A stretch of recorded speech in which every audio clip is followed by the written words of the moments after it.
Hello there. Good morning, good afternoon, good evening, wherever you are. I'm Ryan in Singapore. Welcome to our mindfulness practice. Today's topic is the new react. So, we've talked about how mindfulness helps to open up the space between stimulus and response. So, there's that Viktor Frankl quote, or I should say, the Stephen Covey summary of a lot of Viktor Frankl's work. Between stimulus and response, there is a space. And in that space is our power to choose our response.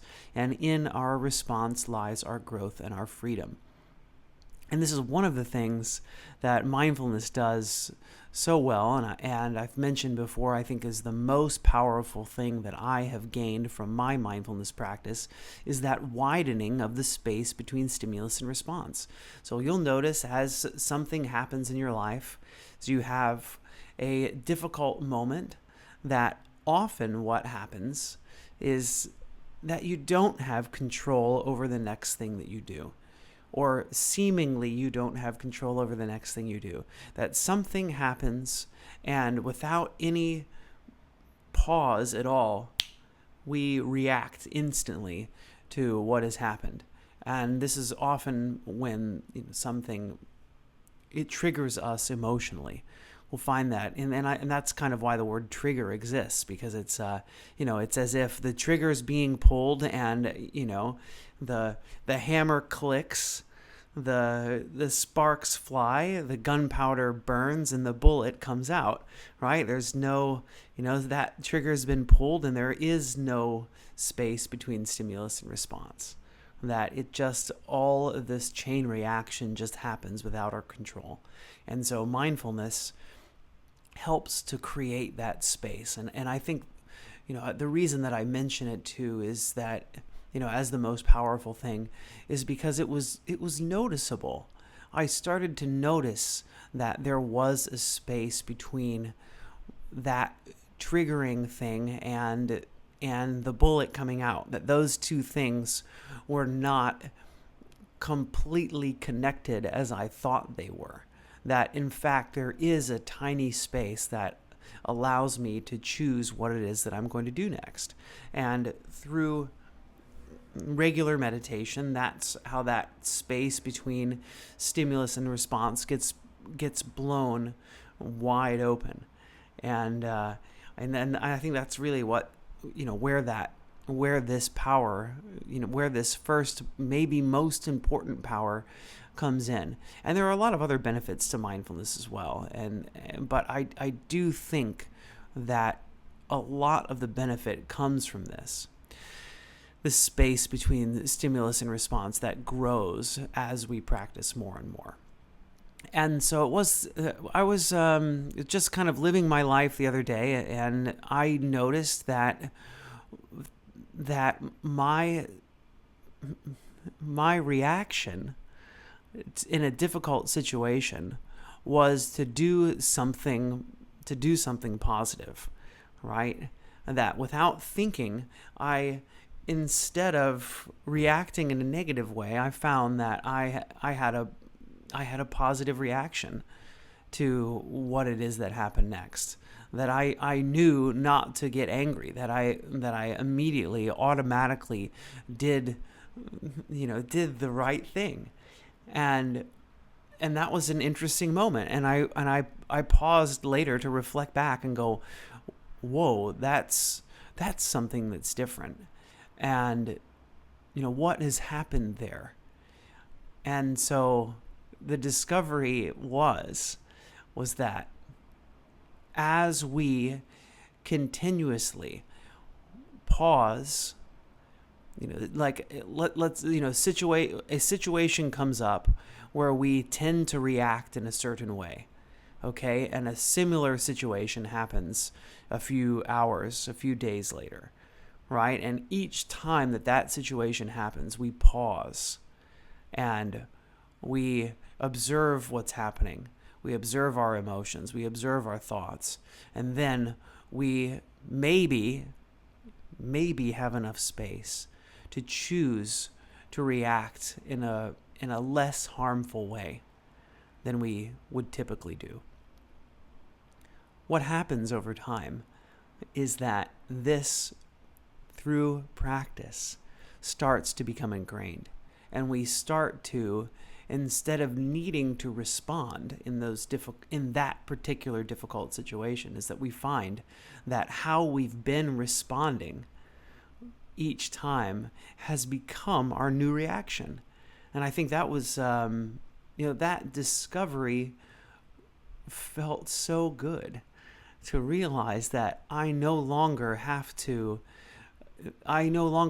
rely on my pause to do the less harmful thing.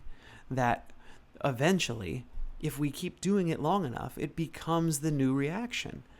And so this is, and this is how we work, right?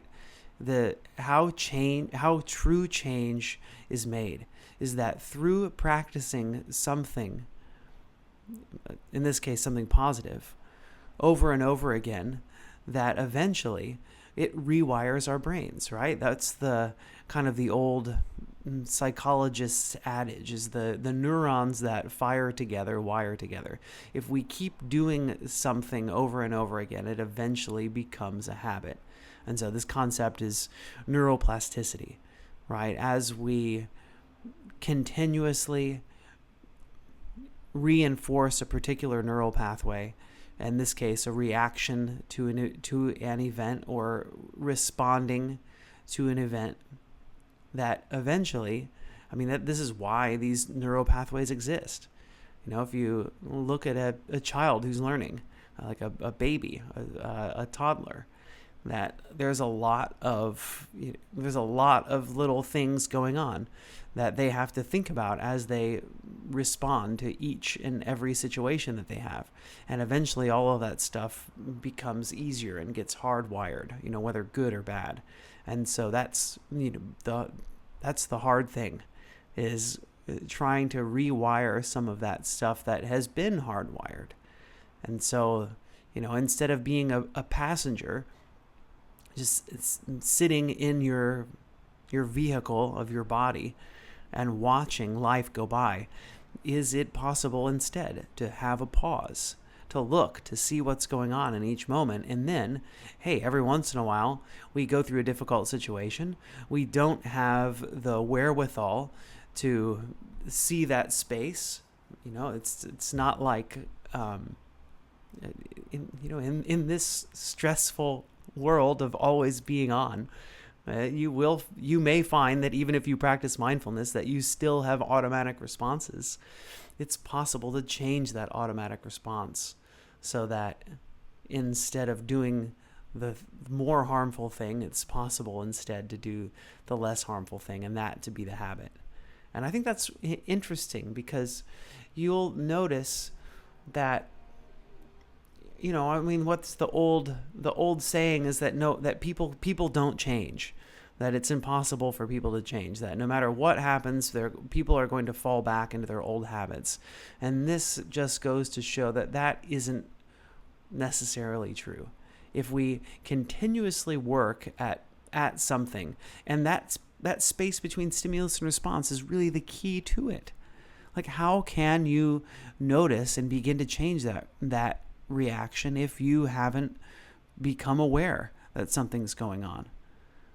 And so if we continuously work at it, continuously choose a different path, then eventually it becomes easier, and we don't have to pause and think about it each and every time.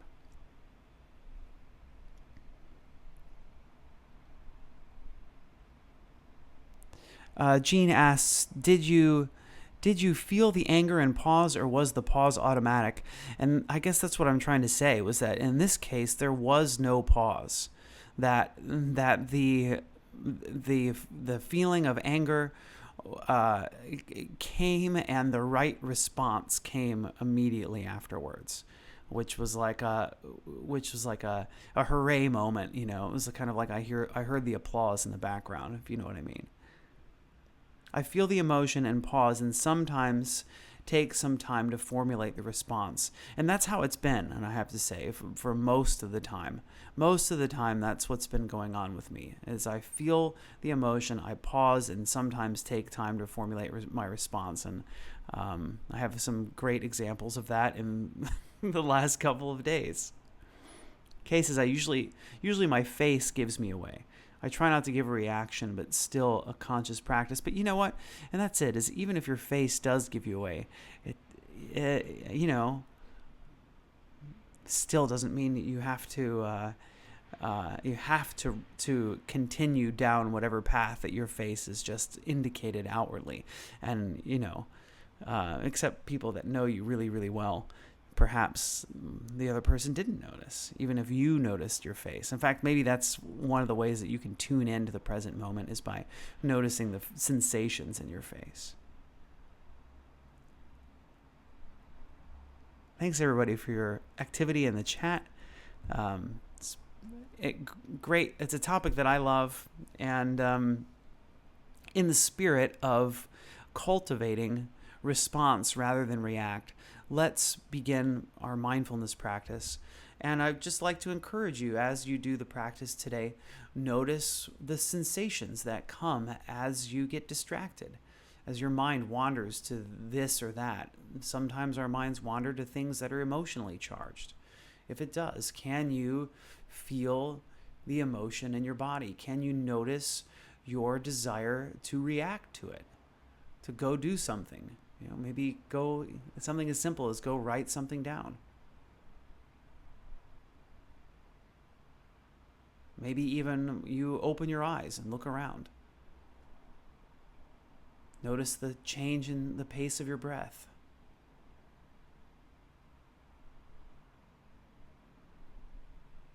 So coming to whatever position, whatever posture you'd like to meditate in today.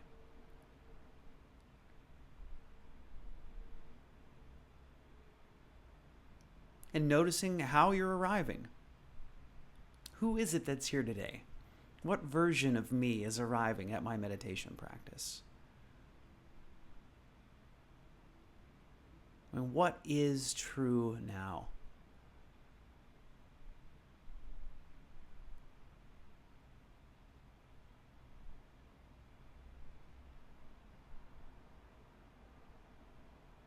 Seeing if you can roll out the red carpet for the you that's here today.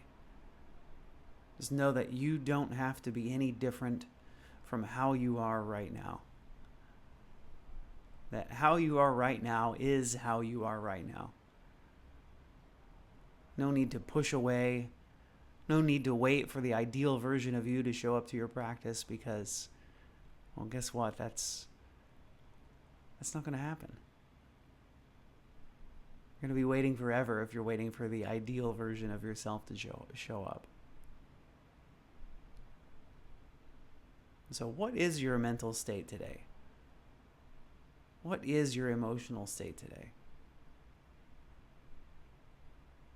How about your physical body? What does your physical body feel like?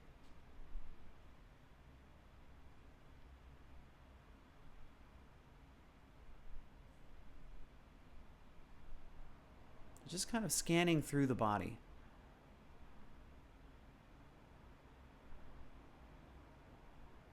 Do you feel any tension?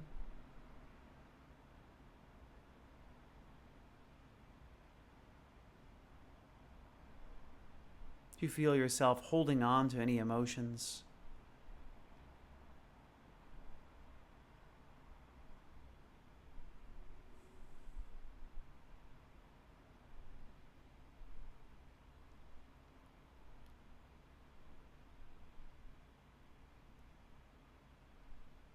So noticing the face,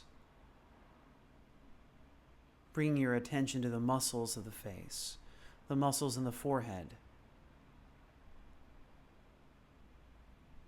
the muscles in the eyebrows, the muscles in the eyes.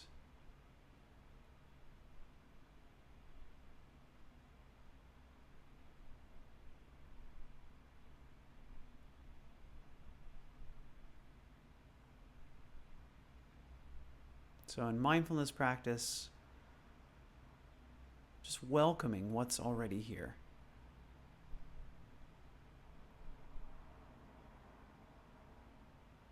Sometimes through that acknowledgement of tension, maybe there's tension in those regions. Sometimes through that acknowledgement of tension, relaxation comes. And sometimes it doesn't. Can you just be honest, welcoming yourself here today, how you are? So feeling into the jaw.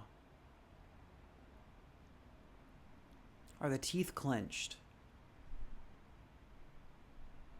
See if you can just let the jaw hang down slightly away from the top teeth. See if you can keep your lips closed.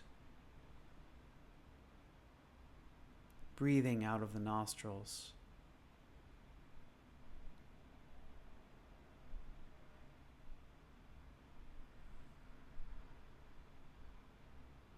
Into the nostrils. Out of the nostrils. Into the nostrils.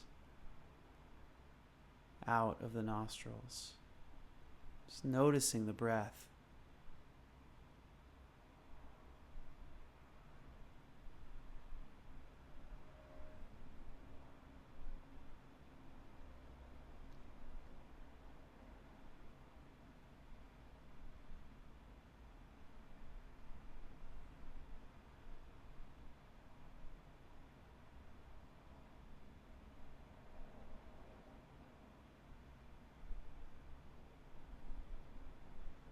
Now feeling into the shoulders.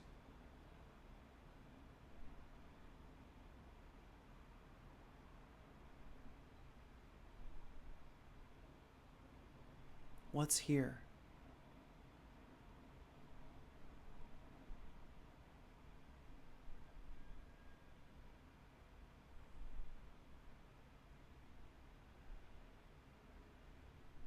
Feeling into the upper back.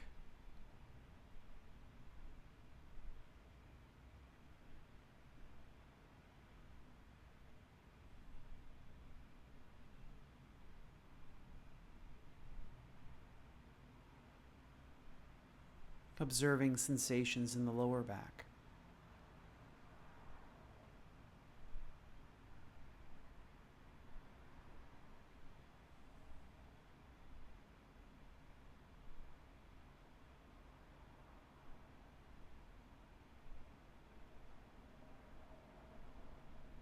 Sensations in the chest. Rising and falling of the chest as you breathe.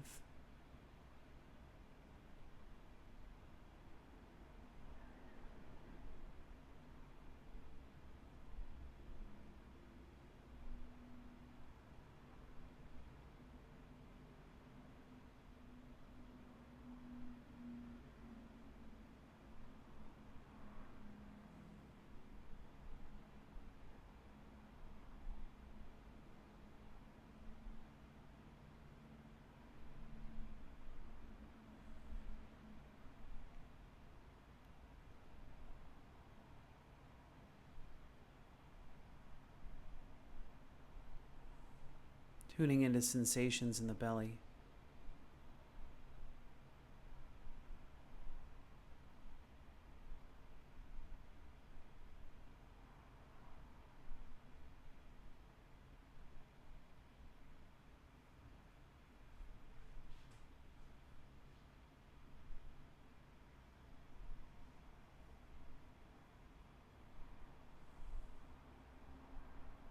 Expanding as you breathe in.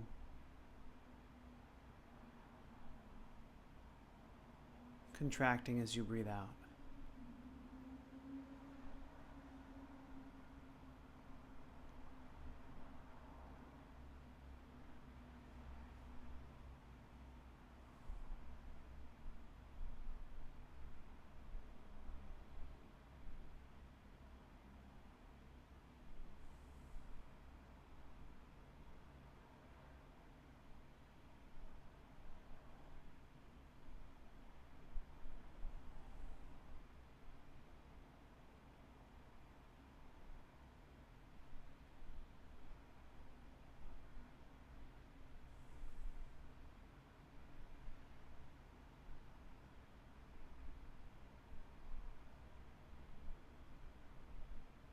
Noticing the pace of the breath.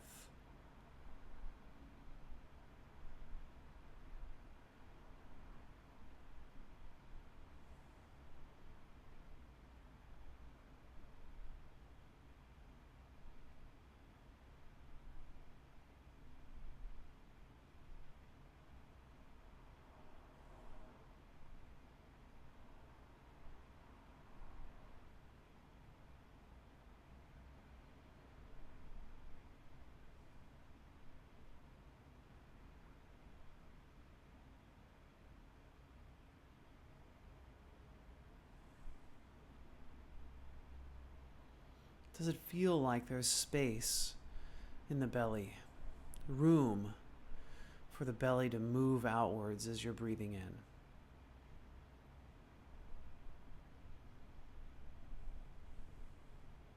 Or do you feel tightness?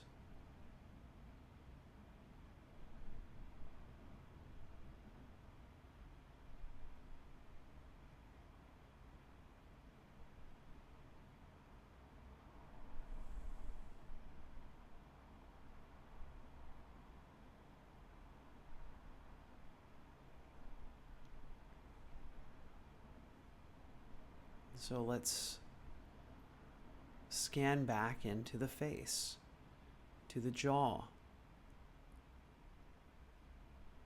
Is the jaw still loose? Are the teeth still parted? Or have in the last few minutes you begun to clench your teeth again?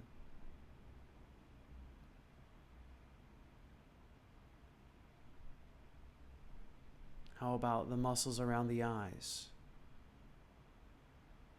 the eyebrows, the scalp, the forehead?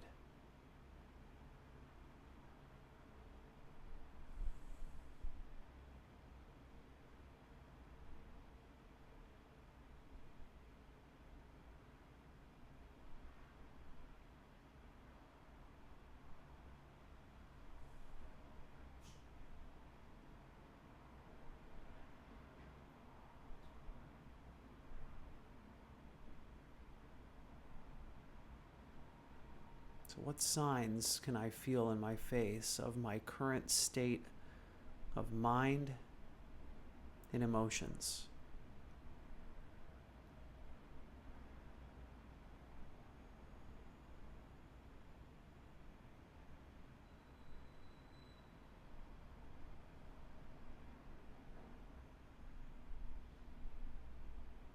And remembering there's no right way to be feeling right now. How you're feeling is how you're feeling. So not trying to push anything away. Not trying to be different. If that uncomfortable thought keeps coming back over and over again, is it possible to even welcome that thought?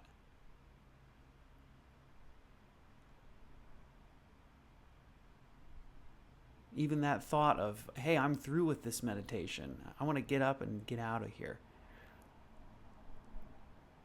See if you can welcome that thought and stick with it.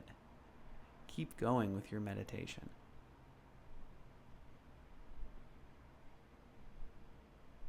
As it is through this observation of present moment thoughts, feelings, bodily sensations that give us this access to the pause, which will allow us to respond rather than react.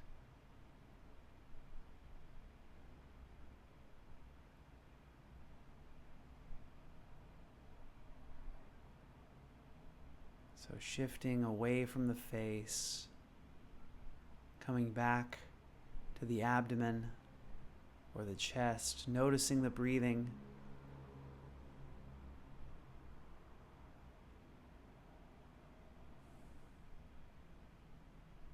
See if you can let your breath be your guide.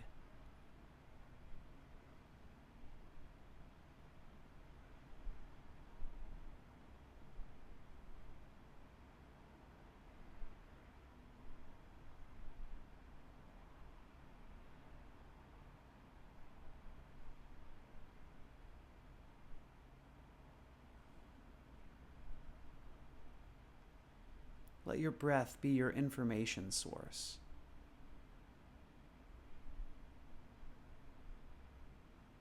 This information about me.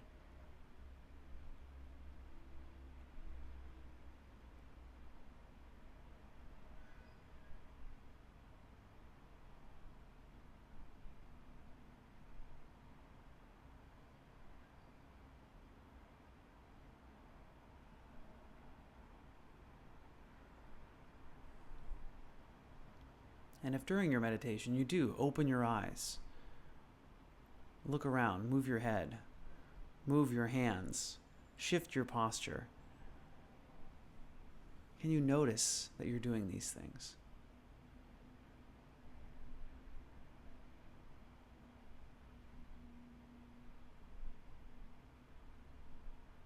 Instead of just mindlessly moving around, opening the eyes, or whatever it is that you're doing, can you be aware of each and every movement that you make, and even backwards to the desires for movement and what's causing them? Is it discomfort? Is it boredom?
And as best you can, letting go of any ideas of the meditation must be a certain way.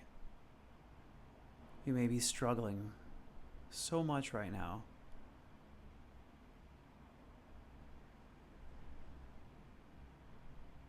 You may be wishing you felt or thought something different.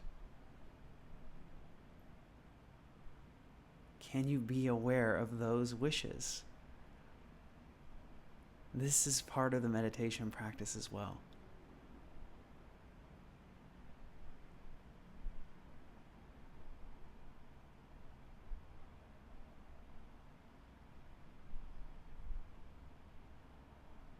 It's raw awareness.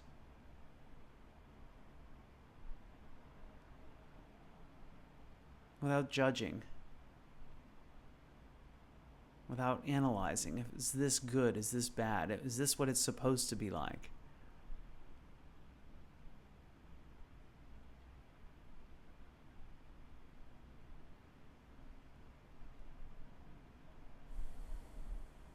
Just being here,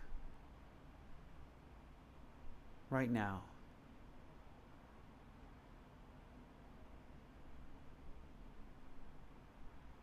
In whatever spaciousness we can find in this moment.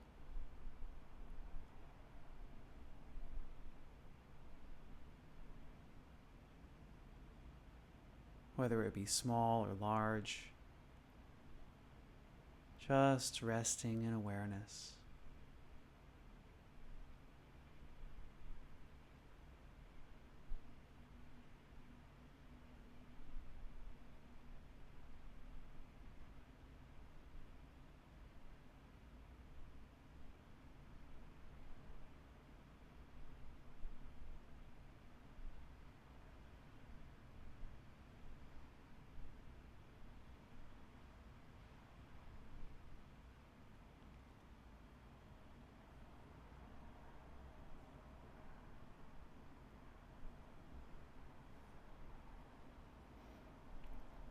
And now the time has come for us to draw our practice to its close. So I'm going to ring the bell 3 times, and after the sound of the bell subsides, feel free to move your body, stretch out in any way, open your eyes, and allow this period of formal practice to come to its close.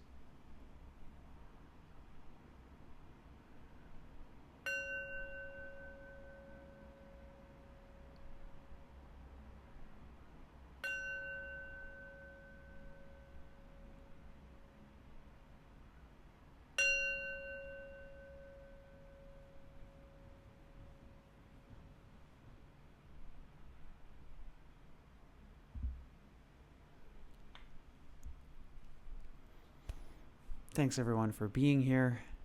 Thanks for taking this time for yourself to practice, and thanks for practicing with me and this group of lovely people who are here right now. And what happened? How'd it go? And please feel free to write in the chat. I've got my guest star is scratching at the door right now, so I'm gonna go retrieve him and bring him over here. Okay, here he is, the real star of the show.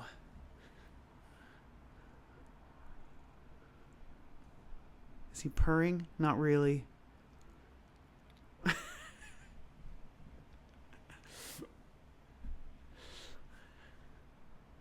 Yeah, I think he's just wants some food. Yeah, that's right. He has a haircut. He needed it. He had a little bit of he had some matting under one of his little armpits. No, like I always say, that's his happy face. So how'd it go today? What did you notice as you were doing the meditation? What happened? And I'll just say here, right before we started, Kay said, I am a very emotional person, for it's hard for me to not react. And I just want to say, so am I. That's why I got started in meditation in the first place. It's very hard not to react when using my old patterns. And so you're not alone in that, and I don't think that you and I are the only 2 people on here who can relate to that. Lucretia, I had a kid talking to me the majority of the time. And that's very interesting because I believe my next topic on Thursday morning my time, maybe your Wednesday evening, is about silence and stillness. So what is the benefit of practicing in silence and stillness? So we'll talk about that a little bit as we go into that one. But what did you notice today? What version of you showed up today? And did you find things were changing as the meditation was going on? Debbie says relaxed.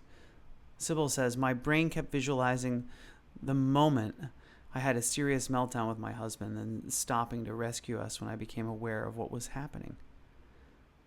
And I was able to choose a better response to the situation. Wow, so powerful. And that's interesting, because, I see that in my relationship too. And, the questions, I'm happy and thankful that my spouse has some awareness as well, because I don't always, I'm not always the one who does the rescuing. Sometimes, and that's another kind of analysis that I've been doing a lot lately, as I feel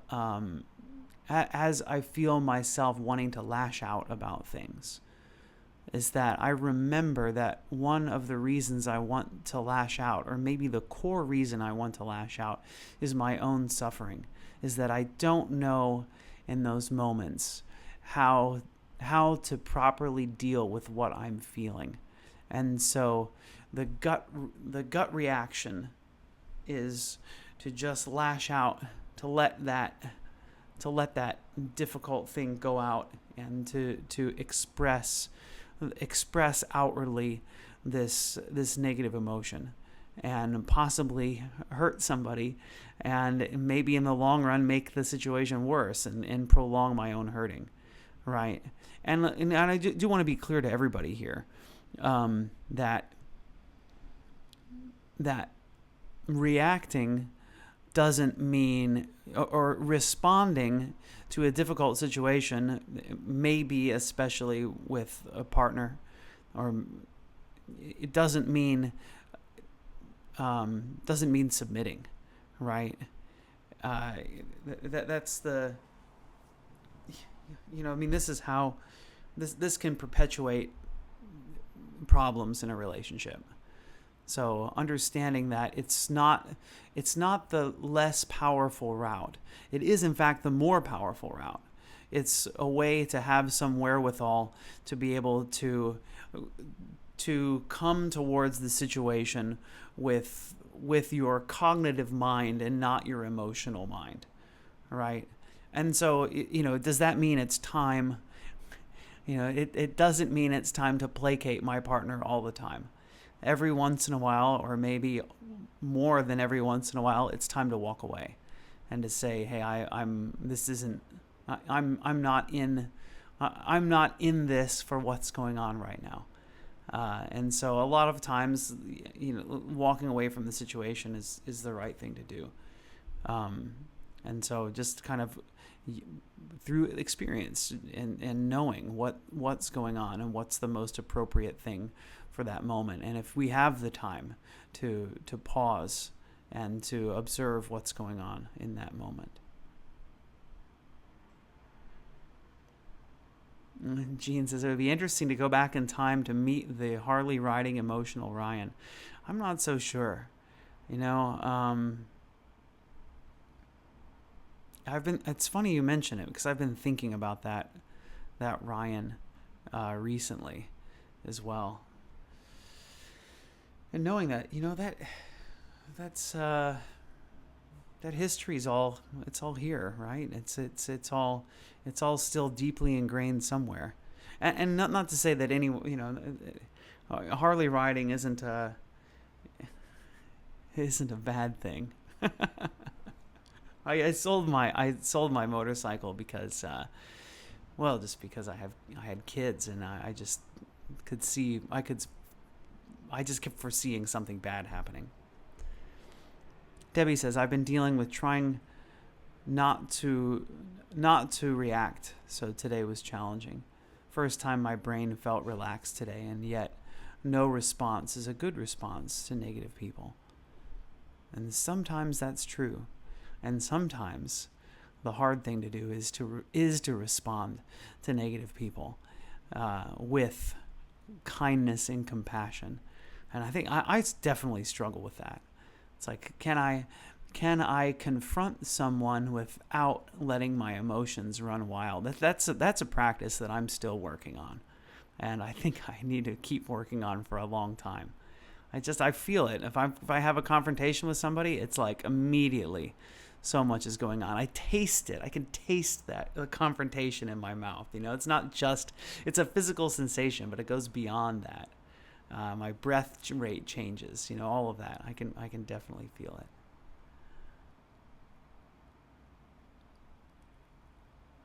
I will say, I can't talk to you right now. While I'm in that space, sometimes the person who's activating gets more angry and will push me to react, and gosh, I know that. I know that happens. And that's hard. And then you just have to go, hey, this is what it is right now. And then after it's over, go, that's what happened. Right? And it's unfortunate that's how it goes. It's like my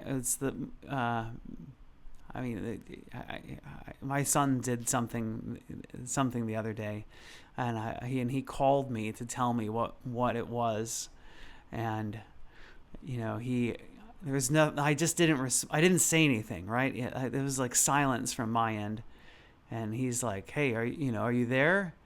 And I'm like, I'm just taking a breath so that I don't respond to you with anger. Was just had to be done that time, and I guess that's better, and I did respond to him calmly. To me, it has to do with the mirror neurons bouncing back and forth between the two bodies. Totally. Okay. It's time for me to go. It's been a joy leading this practice and being here with everybody here today. And it's a great topic. I hope you had a good meditation. Hope you enjoyed the topic as well. Let's close our practice as we do with some well wishes to each other and to ourselves. So follow along with me if you like. You can repeat after me if you want. May I be happy and peaceful.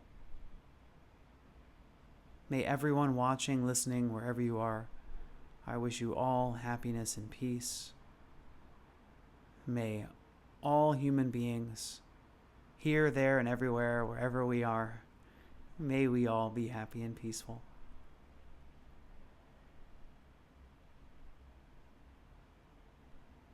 Thanks so much, everyone. Take care. Have a lovely day or evening. I'll be back in about 47 hours. No, 47 hours now. And look forward to talking with you about silence and stillness. Join Ryan's Daily Mindfulness Circle for additional chat and meditations here on Insight Timer. See you next time. Bye-bye.